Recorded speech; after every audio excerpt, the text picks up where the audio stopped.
உலகின் முதல் மொழியாய் அகிலம் போற்றும் தனி மொழியாய் சுவடிகளில் தவழ்ந்தோடி சங்கங்களில் அரங்கேறி சமயங்களில் துதிப்பாடி கம்பனின் கை பாவையாய் முடிசூடி காலம் கடந்த உன்னதமே. தாய்மை என்றால் தாலாட்டாய், காதல் என்றால் கவிமடலாய், வீரம் என்றால் வாகை சூடி தன் எழுத்துக்களையே ஆயுதமாக கொண்ட ஆக்கமொழி. தற்காலத்தின் முற்காலத்தை தோன்றி தற்கால கணினிகளிலும் மிடுக்காய் தடம் பதித்து மாறும் காலம் யாவிலும் தானும் உருமாறி உரம் ஏறிய என் செம்மொழியாம் தாய் தமிழை வணங்கி எனது கருத்துரையை தொடங்குகின்றேன். இன்றைய தலைப்பு முல்லைப்பாட்டில் தொல்காப்பிய கருத்துக்கள் ஒரு ஆய்வு. முல்லைப்பாட்டு 10 பாட்டு நூல்களில் ஒன்றாக விளங்குவது முல்லைப்பாட்டு. அதற்கு முன்னாடி இந்த 10 பாட்டு 8 தொகை என்பன என்ன அப்படின்னு பார்த்தோம்னா, தமிழருடைய சங்க இலக்கியங்கள், அதாவது தமிழரின் வாழ்வியல் கருவூலங்களாகவும் தகவல் களஞ்சியங்களாகவும் ஒரு வாழ்க்கை வழிகாட்டியாகவும் திகழக்கூடிய நூல்கள் தான் இந்த சங்க இலக்கியங்கள். அது நம்ம தமிழ்ல இரண்டா பிரிக்கிறோம். ஒண்ணு 10 பாட்டு 8 தொகை. 8 தொகை அப்படிங்கிறது தொகுக்கப்பட்ட 8 நூல்கள். 10 பாட்டு அப்படிங்கிறது 10 நூல்களை நம்ம தொகுத்து 10 பாட்டுன்னு வச்சிருக்கோம். ஆனா இவை அளவில் பெரியவை, தொகுக்கப்படாம ஒரே நூலாக முழுமையாக அமைந்தவை. இத நாம ஒரு பழைய ஒரு பாடல் வழி நம்ம தெரிஞ்சுக்க முடியும். அந்த 10 பாடல்களும் என்னன்னா, முருகு பொருநாறு 12 முல்லை பெருகு வளமதுரை காஞ்சி மறுவினிய கோல நெடுநல் வாடை கோல் குறிஞ்சி பட்டினப்பாலை கடா தொடும் 10. அதுல நாம் எடுத்துக்கிறது அப்படின்னு பார்த்தோம்னா முல்லை பாட்டு. பொதுவா 10 பாட்டுகள் 10 பாடல்ல 5 ஆற்றுப்படை நூல்களும் 4 அகம் சார்ந்த நூல்கள் முல்லைப்பாட்டு, குறிஞ்சிப்பாட்டு, நெடுநல்வாடை, பட்டினப்பாலையும் புறம் சார்ந்த ஒரு நூலாக மதுரை காஞ்சியும் இருக்கிறது. அதுல அகம் சார்ந்து வரக்கூடிய முதல் நூலாக விளங்குவது இந்த முல்லைப்பாட்டு. இது அளவில் சிறியதுதான், 103 அடிகள் தான். யார் எழுதியிருக்காங்க அப்படின்னா நப்பூதனார் எழுதியிருக்கார். மதுரை பொன்வணிகனார் மகன் நப்பூதனார் எழுதியிருக்காரு.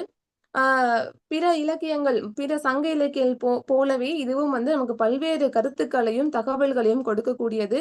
கற்பனை கலந்து எழுதப்பட்டிருந்தாலும் கூட நம் தமிழருடைய பண்டைய கால வாழ்வியலையும் பேசக்கூடியது.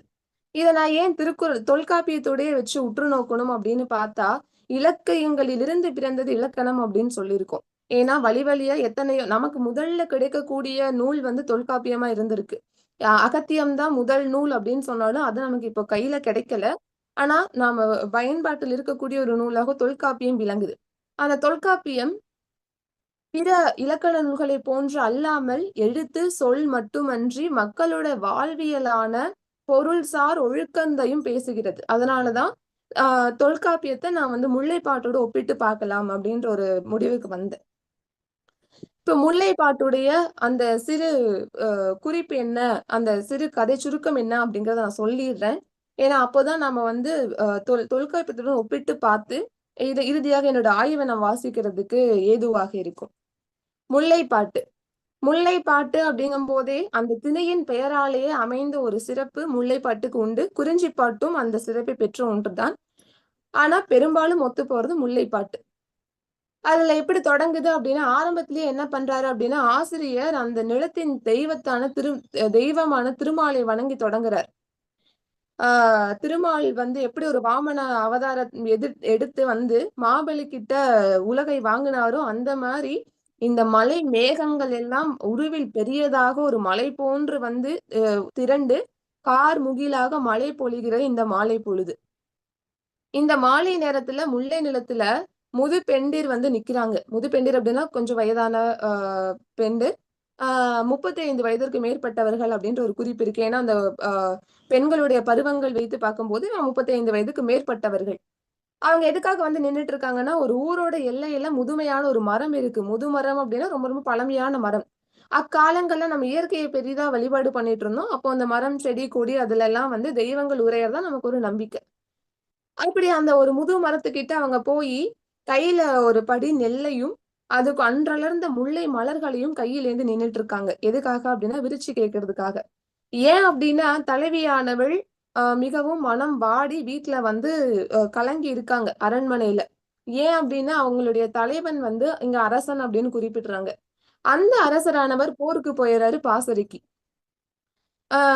தலைவன், அதாவது அரசனை பிறந்த தலைவி பிரிவு துயர் ஒண்ணு. இன்னொன்னு அவர் எதுக்காக போயிருக்காரு அப்படின்னா, போர் புரியறதுக்காக போயிருக்காரு. அப்போ அந்த போரோட முடிவு எப்படி இருக்குமோ அப்படின்ற ஒரு சின்ன கலக்கமானது அவங்களுக்கும் இருக்கு. அந்த வருத்தத்தை நீக்கணும்ன்றதுக்காக தோழியரும், செவிலித்தாயும், நற்றாயும் என்னென்னவோ சொல்லி பார்க்குறாங்க. ஆனா தோழி தலைவி வந்து அதெல்லாம் ஏத்துக்கல. மனம் தேறாமலே இருக்காங்க. அப்போதான் இவங்க முடிவு பண்றாங்க, சரி நாம போய் விரிச்சு கேட்போம். அதாவது கடவுளை தொலைந்து ஒரு நல் மொழிகளை கேட்டு நிற்போம் அப்படின்னு சொல்லிட்டு, அந்த முதுமரத்துக்கு கிட்ட தான் கொண்டு வந்த பொருள்களை எல்லாம் சமர்ப்பித்து கைகூப்பி வேண்டி நிக்கிறாங்க. ஏதாவது நல்ல சொற்கள் வேணுமே அப்படின்னு சொல்லிட்டு. அவங்க எதிர்பார்த்த மாரியே நல்சொல் வந்து கேக்குது. அது என்ன அப்படின்னா, அந்த முல்லை நிலத்துல ஒரு ஆயர் குலத்தை சேர்ந்த பெண் என்ன பண்ணிட்டு இருக்கான்னா, அந்த மலைச்சாரல் வீசக்கூடிய நேரத்துல குளிர்ல நடுங்கினபடி வெளிய வராங்க. அவங்க வீட்டு திண்ணையில ஒரு சிறு க கயிறு போட்டு கன்றுக்குட்டிய கட்டி வச்சிருக்காங்க. அந்த கன்றானது தன்னுடைய தாய் பசுவை எதிர்பார்த்து கத்திக்கிட்டு இருக்கு. அப்போ இவங்க அந்த கன்று கிட்ட போய், "நீ வந்து கவலைப்பட்டு வருந்தாதே. உன்னுடைய தாயார் வந்து சீக்கிரம் வந்துருவாங்க. கோவலர்கள் கோல் கொண்டு விரட்ட உன்னோட தாயார் வந்துருவாங்கன்னு" சொல்லிட்டு சொல்றாங்க. இத வந்து நன்மொழியாக, நன்னிமித்தமாக அவர்கள் எடுத்துட்டு வீட்டுக்கு வந்து மாயோள், மாயோள் அப்படின்னா தலைவிய முல்லை நிலத்தைச் சேர்ந்த தலைவின்றதுனால அவங்க மாயோள்ன்ற பெயரால் குறிக்கிறாங்க. மாயோள் கிட்ட சொல்லி அவங்கள தேற்றுறாங்க. இது ஒரு புறம். ஆனா இப்ப அப்படியே என்ன பண்றோம் அப்படின்னா, பாசறையோட இயல்பு பார்க்கிறோம். பாசறை அப்படின்னா போர் புரியக்கூடிய இடம். அந்த மன்னன் தங்கி இருக்கக்கூடிய அந்த பகுதி தான் பாசறை. அங்க போனோனயும் எப்படி இருக்குன்னா, பொதுவா முல்லை நிலம் தான் வந்து போருக்கு சிறந்தது அப்படின்னு சொல்றோம். ஏன்னா இது என்னோட பின்னாடி வருது.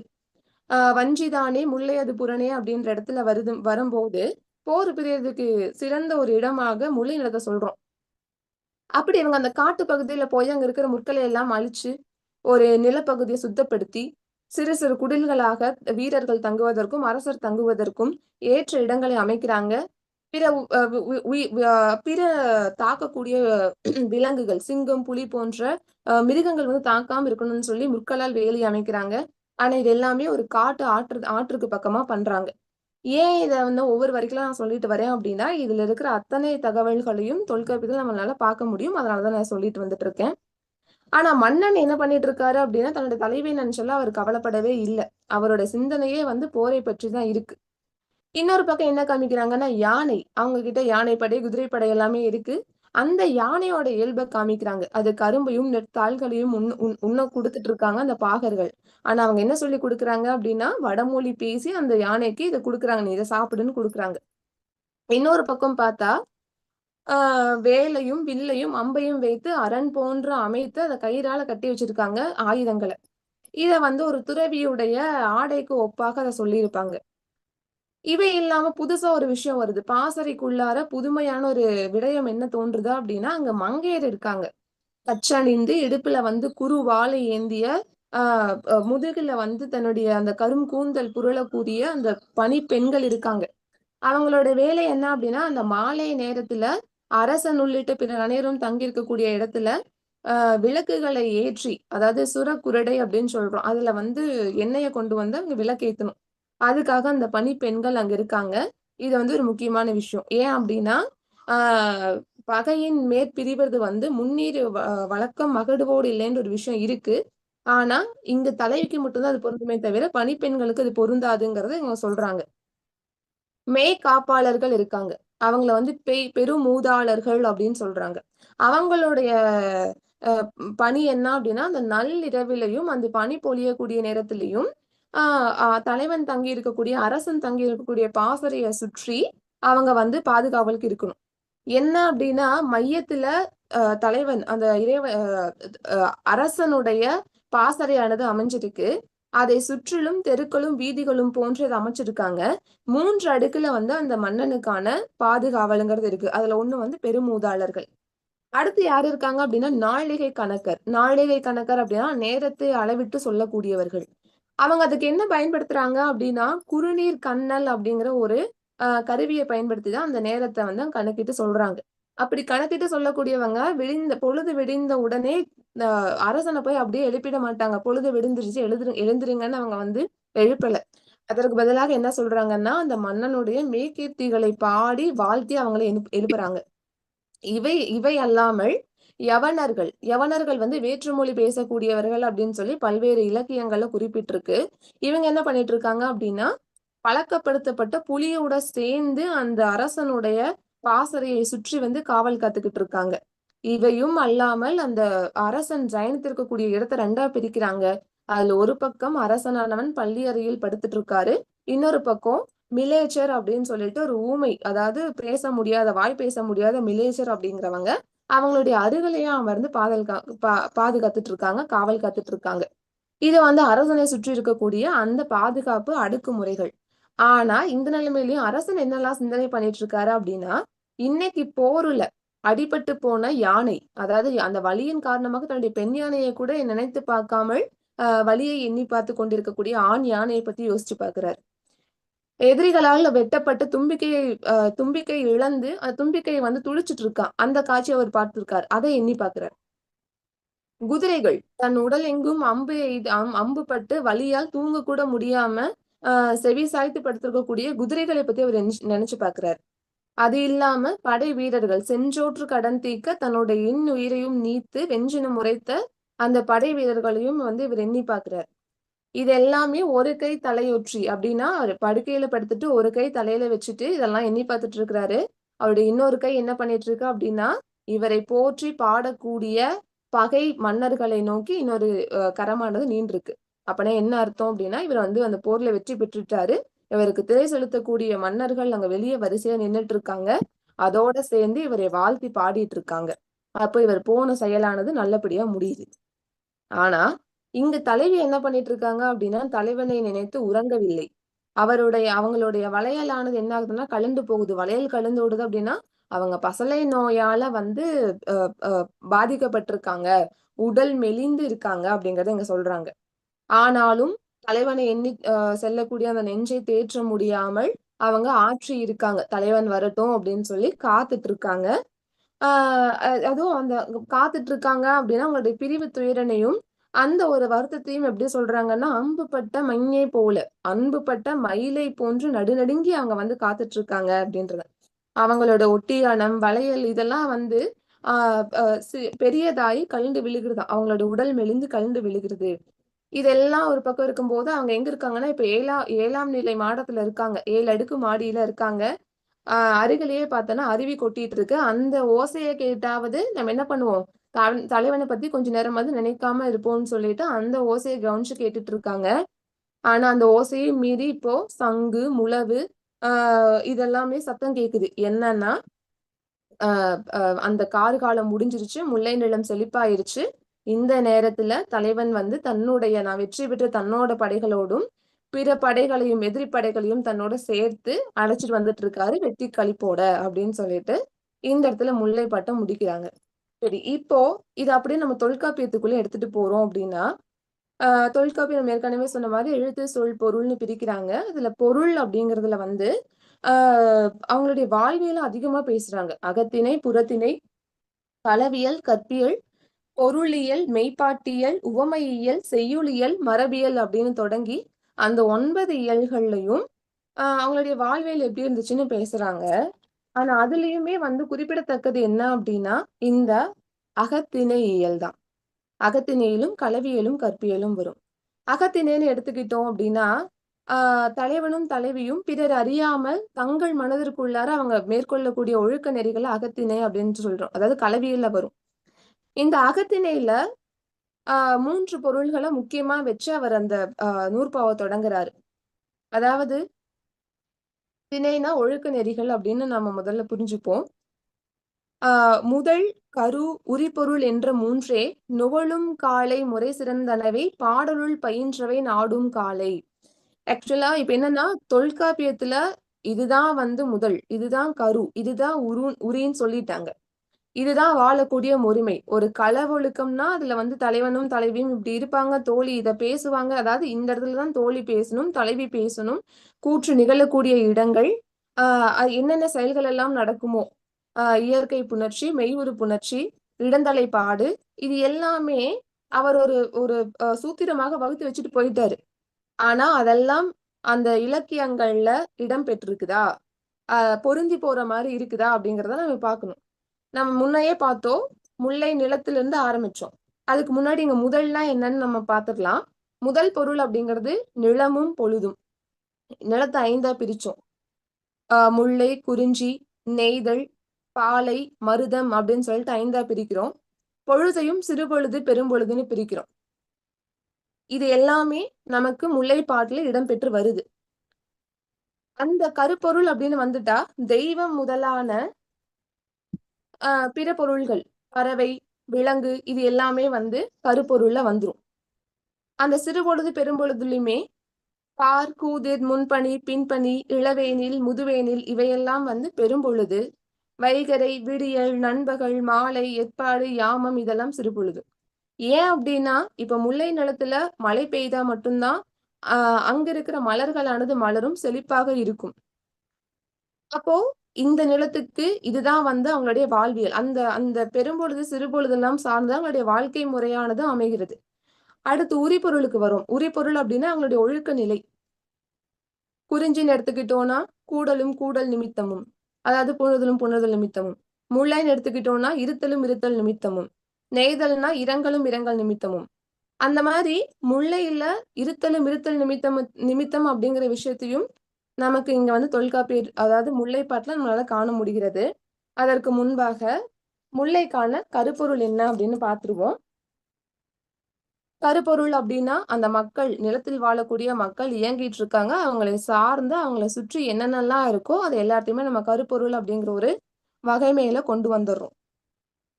தெய்வம் திருமால், உணவு வந்து வரகையும் முதிரையும் சாப்பிடுறாங்க. விலங்கு வந்து மான், முயல் வந்து முக்கியமானதா இருக்கு. மரம்னு பார்த்தா கொன்றை மரம், குருந்து மரம், புதல் அப்படிங்கிற மரம், புல் பறவைன்னு எடுத்துக்கிட்டோம்னா கானக்கோழி, பறைனா ஏறு கோற்பறை, தொழில் நிறை மேய்த்தல். நிறை மேய்த்தல்னா ஆடு, மாடு முதலான அந்த விலங்குகளை மேய்ச்சிட்டு இருக்காங்க. யாழ்னா சாதாரி யாழ் அத பண்ணுன்னு சொல்றோம். பூன்னு எடுத்துக்கிட்டோம்னா முல்லை, பிடவு, தளவம். நீர் எப்படி எடுத்துக்கிட்டோம்னா கான்யாறு. இப்போ நம்ம அதாவது நம்மளுடைய இதுல தொடக்கம் என்ன அப்படின்னு பாக்குறோம்னா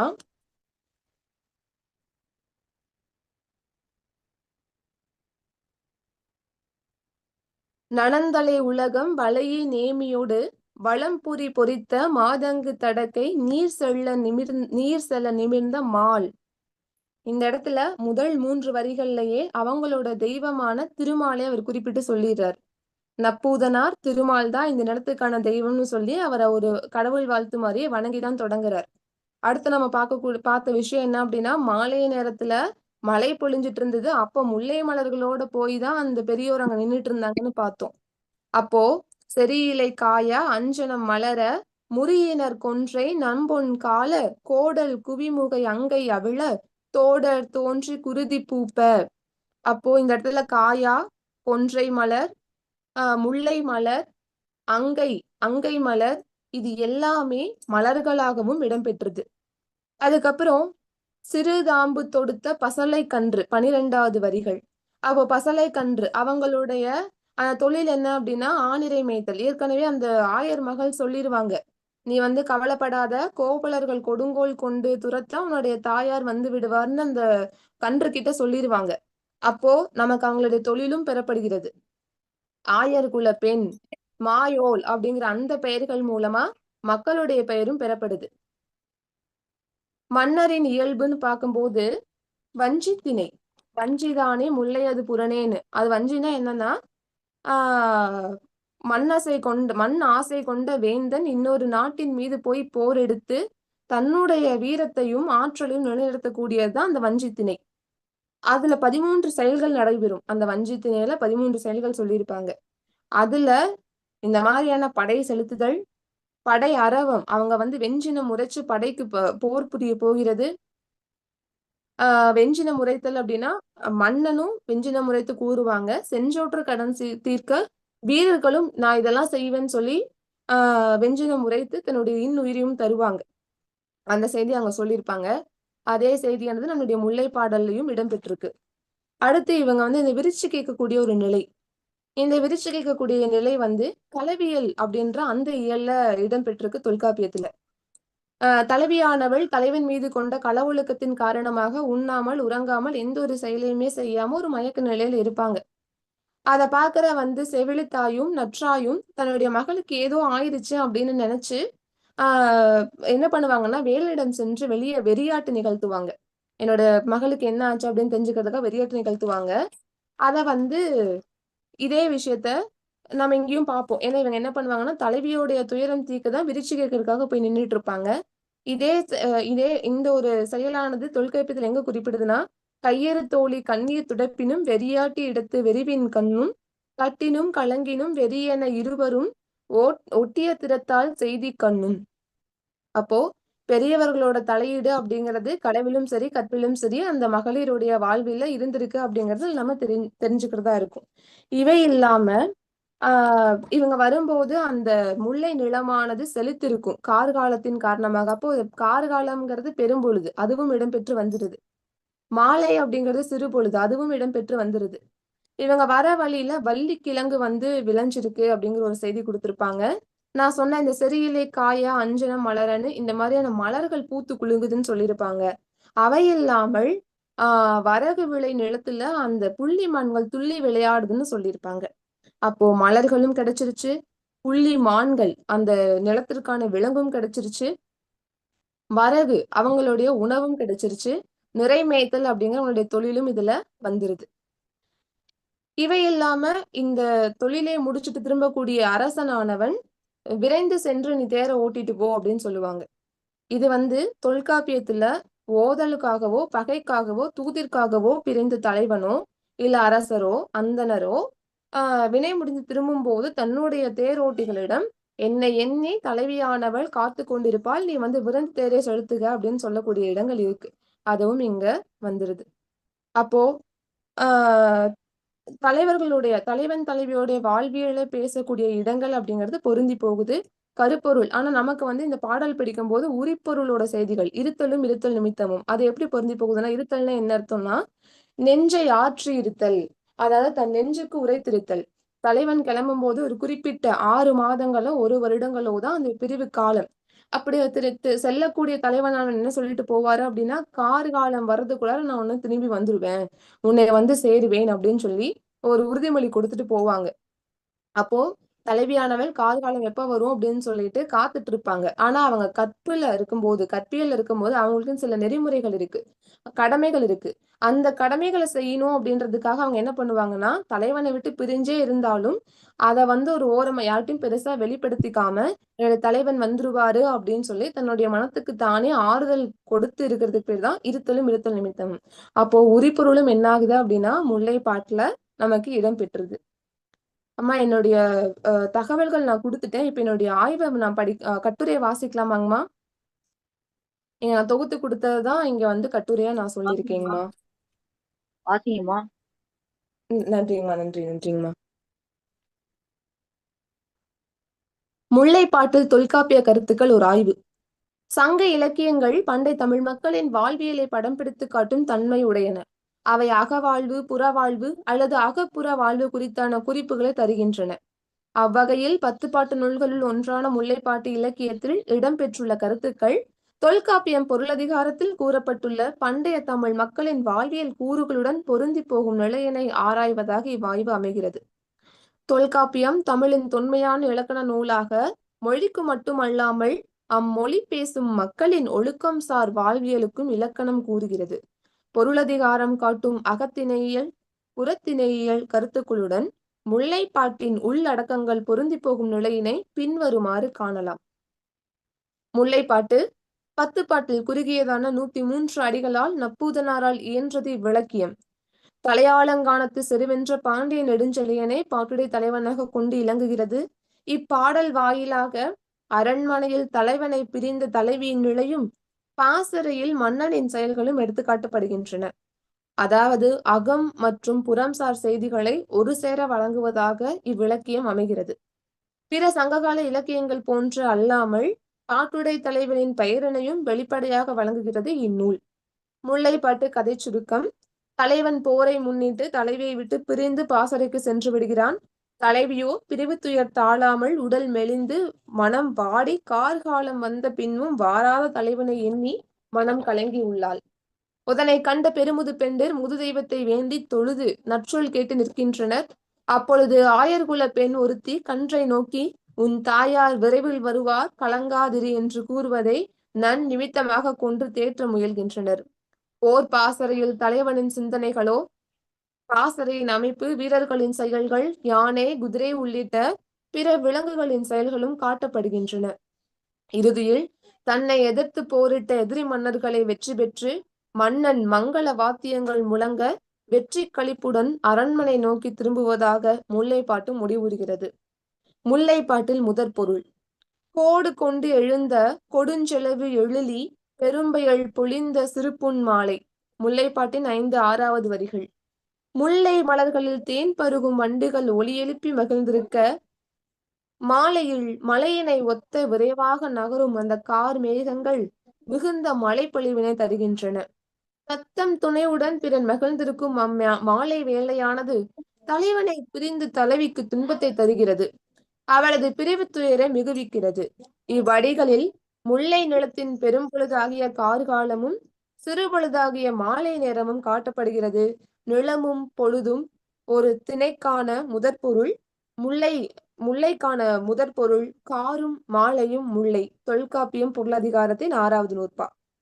முல்லைப்பாட்டில் உரிப்பொருள்: உணர்தல், பிரிதல், இருத்தல், இரங்கல், ஊடல் அவற்றின் நிமித்தம் என்றிவை நேருங்காலே திணைக்கு உரிபொருளே. பொருளதிகாரம் 16வது நூற்பால 5 திணைக்கும் உரியதான நெறிகளை தொல்காப்பியர் சுட்டுகிறார். அவை புணர்தல் நிமித்தமும் குறிஞ்சி, பிரிதல் நிமித்தமும் பாலை, இருத்தல் நிமித்தமும் முல்லை, இரங்கல் நிமித்தமும் நெய்தல், ஊடல் நிமித்தமும் மருதம். முல்லை நிலத்திற்குரிய உரிப்பொருள் இருத்தல் நிமித்தமும் ஆகும். முல்லைப்பாட்டில் தலைவன் பிரிந்து செல்ல தலைவி மனம் ஆற்றாளாய் வருந்தியுள்ளாள். இருப்பினும் தலைவன் போர் முடிந்து தான் வரும் வரையில் காத்திருப்பாய் எனும் கால், தலைவியும் தலைவன் மீளும் வரையில் அவனை எதிர்பார்த்து காத்திருக்கின்றாள். எனவே முல்லை திணையின் உரிப்பொருள் தொல்காப்பிய கருத்துகளுடன் பொருந்துகிறது. முதுப்பெண்டிர் விருட்சி கேட்டல்: தலைவனின் பிரிவை எண்ணி துயரால் வாடும் தலைவியை கண்டு வயதில் முதிர்ந்த பெரியோர்கள் மனம் வாடினர். அவளை தேற்றுதல் கருதி விருட்சி கேட்க விளைகின்றனர். அவ்வகையில் நிறைந்த நெல்லினையும் விரிந்த முல்லை மலர்களையும் தூவி ஊரின் புறத்திலே உள்ள முதுகடவுளை தொழுது நற்சொல் வேண்டி நிற்கின்றனர். அப்பொழுது ஆயர்குல பெண்ணொருத்தி இளம் கன்றினை நோக்கி, உன் தாயார் விரைந்து வருவார், வருந்தாதே என கூறிய சொற்களை கேட்டு அச்சொற்களை நன்னிமித்தமாக கொண்டு தலைவியை தேற்றுகின்றனர். அரும்பு அவிழ் அலறி தூய் கைதொழுது பெருமுது பெண்டிர் விருட்சி நிற்ப. முல்லை 9-10வது வரிகள். இன்னே வருகுவர் தாயார் என்போல் நன்னர் நல்மொழி கேட்டனம் அதனால். முல்லை 16-17வது வரிகள். இவ்வாறு விருட்சி கேட்டல், தெய்வத்திற்கு படையலிட்டு வணங்குதல் முதலியவற்றின் வாயிலாக தலைவியை தேற்றக்கூடிய நிலையினை தொல்காப்பியர் களவியலில் குறிப்பிடுகின்றார். அதாவது களவொழுக்கத்தால் தலைவியின் உடலும் செயலும் பல்வேறு மாற்றங்களுக்கு உள்ளாகும். அம்மாற்றங்களைக் கண்டு தலைவிக்கு ஏதோ நேர்ந்ததாக எண்ணி செவிலித்தாயும் நற்றாயும் தலைவியின் நோயினை நீக்க கருதி கட்டுவீழ்ச்சியை அழித்து தலைவியின் நிலை குறித்து வினவுவர். கலங்கினை வைத்தும் தலைவியின் உடல் மன வேறுபாடுகளை ஆராயும் நிலையிலும் கலங்காடுவர். தெய்வத்திற்கு படையலிட்டு வெறியாட்டு நிகழ்த்தி தலைவியின் வருத்தம் நீக்க முயன்றுள்ளனர். கட்டினும் கழங்கினும் வெறியென இருவரும் ஒட்டிய திறத்தால் செய்தி கண்ணும். தொல்காப்பியம் பொருளதிகாரம் 13. இவ்வாறு தலைவியை தேற்றும் நிலையும் தொல்காப்பியத்தில் பெறப்படுகிறது. முல்லைப்பாட்டில் வஞ்சி திணை: வஞ்சிதானே முல்லையது புறனே எஞ்சா மன்னசை வேந்தனை வேந்தன் அஞ்சிதக தலை சென்று அடல் குறித்தன்றே. தொல்காப்பியம் 64வது நூற்பா. பொருளதிகாரம். புறத்திணைகளுக்குள் ஒன்றாக விளங்குவது வஞ்சித்திணை. மண், அதாவது நாட்டின் மீது அளவில்லாத ஆசை கொண்ட மன்னன் தன் வீரத்தினை மெய்ப்பிக்கும் பொருட்டும் தன் ஆட்சி பரப்பை விரிவாக்குதல் பொருட்டும் பிற நாட்டு மன்னரை நேருக்கு நேர் போர்க்களத்தில் எதிர்கொண்டு போர் செய்வது வஞ்சித்திணை. அவ்வாறு போர் புரிவதற்கு ஏற்ற இடமாக நீரும் நிழலும் கொண்டது முல்லை நிலம். போர் நிகழும் இடங்களில் மன்னர்கள் தங்குவதற்காக போர் பாசறை அமைக்கப்பட்டிருக்கும். இச்செய்தியும் முல்லைப்பாட்டில் பெறப்படுகிறது. வேட்டுப்புலை அருப்பம் மாட்டி காட்ட இடுமுன் புரிசை ஏமுற வளை படுநீர் புணரியில் படர்ந்த பாடி. முல்லை 26-28வது வரிகள். தலைவனான பாண்டிய மன்னன் தலைவியை பிரிந்து போர் பாசறையில் தங்கியுள்ளான். வீரர்கள் முற்கள் மண்டிய புதர்களை அழித்து காட்டாறு ஓடக்கூடிய நிலத்தின் அருகாமையில் தங்களது பாசறையை அமைத்துள்ளனர். அப்பாசறையின் மைய பகுதியில் தலைவனுக்கு உண்டான தங்கும் இடமானது அமைக்கப்படுகிறது. மேலும் இப்பாடலில் பாசறையின் அமைப்பு, வீரர்களின் நிலை, யானை, குதிரை முதலான பிற படைகள் குறித்த செய்திகளையும் ஒப்பிட்டு பார்க்கும் நிலையில் தொல்காப்பியம் கூறும் வஞ்சித்திணை முல்லைப்பாட்டில் பெறப்படுகிறது. முல்லைப்பாட்டில் வீரர் நிலை. வருவிசை புனலை கற்றிலை போல ஒருவன் தாங்கிய பெருமையானும் பின்னிடம் மேம் பெருஞ்சோற்று நிலையும். தொல்காப்பியம் பொருளதிகாரம் 65வது நூற்பா. தொல்காப்பியம் குறிப்பிடும் வஞ்சித்திணையில் மன்னன் தனது படை வீரர்களுக்கு பெருமளவிலான சோற்றினை விருந்தாக படைத்து அவர்களை வாழ்த்தி வெஞ்சினம் உரைத்து அதன் பின்னர் போருக்கு ஆயத்தமாவான். இதனை பெருஞ்சோற்று நிலை என்கிறது தொல்காப்பியம். எனவே பெருஞ்சோற்று கடன் தீர்க்க படை வீரர் எதிரி படையை கண்டு அஞ்சாமல் பெருக்கெடுத்து வரும் வெள்ளத்தை தடுக்கும் கல்லணை போன்று எதிர்த்து வரும் பகைவரின் படையினை தனி வீரனாக தடுத்து நின்று போர் புரிவர். தேம்பாய் கண்ணி நல்வளம் திருத்தி சோறு வாய்த்து ஒளிந்தோர் உள்ளியும். 71லிருந்து 72வது வரிகள் முல்லையில. போர் முடிந்து வெற்றி பெற்ற காலத்தில் பாண்டிய மன்னன் பாசறையில் தனது படுக்கையில் வீற்றிருக்கின்றான். அப்பொழுது காயம் பட்டு ஒளியெழுப்பிக் கொண்டிருக்கும் குதிரைகளையும் எதிர் நாட்டு வீரர்களால் தும்பிக்கை வெட்டப்பட்டு வழியில் துடித்துக் கொண்டிருக்கும் தனது யானை படையையும் செஞ்சோற்று கடன் தீர்க்க தம் மார்பிலும் உடலிலும் விழுப்புண்களை பெற்ற வீரர்களையும் தன் உயிர் துறந்த வீரர்களையும் எண்ணி பார்க்கின்றான். இவ்வாறு பாசறை நிகழ்வுகள் தொல்காப்பிய கருத்துடன் ஒத்துப்போவதாக அமைகிறது. மேலும் போர் முடிந்து வெற்றியுடன் திரும்பக்கூடிய மன்னன் குதிரைகள் பூட்டிய தேரில் விரைந்து வருகிறார். முழவு முதலான பல்வேறு இசை வாத்தியங்கள் முழங்க மன்னன் அரண்மனையை அடைகின்றான். அதேபோல் வினை முடிந்து மீளும் தலைவன் தனது தேரினை விளைந்து செலுத்துமாறு பாங்கனிடம் கூறி தலைவியை வந்தடைவான் என்பது தொல்காப்பியத்தில் காணலாகும் செய்தியாகும். பிற செய்திகள். முல்லைப்பாட்டில் இவையன்றி மிலேச்சியர், நாழிகை கணக்கர், விளக்கேற்றும் பெண்கள், யவனர் உள்ளிட்ட பிற செய்திகளும் இடம்பெற்றுள்ளன. முடிவுரை. மேற்கூறிய தகவல்களை நோக்கும் கால் முல்லைப்பாட்டில் தொல்காப்பியம் பொருளதிகாரத்தில் கூறப்பட்டுள்ள மக்களின் வாழ்வியல் சார்ந்த கருத்துக்கள் இடம்பெற்றுள்ளது உறுதி செய்யப்படுகிறது.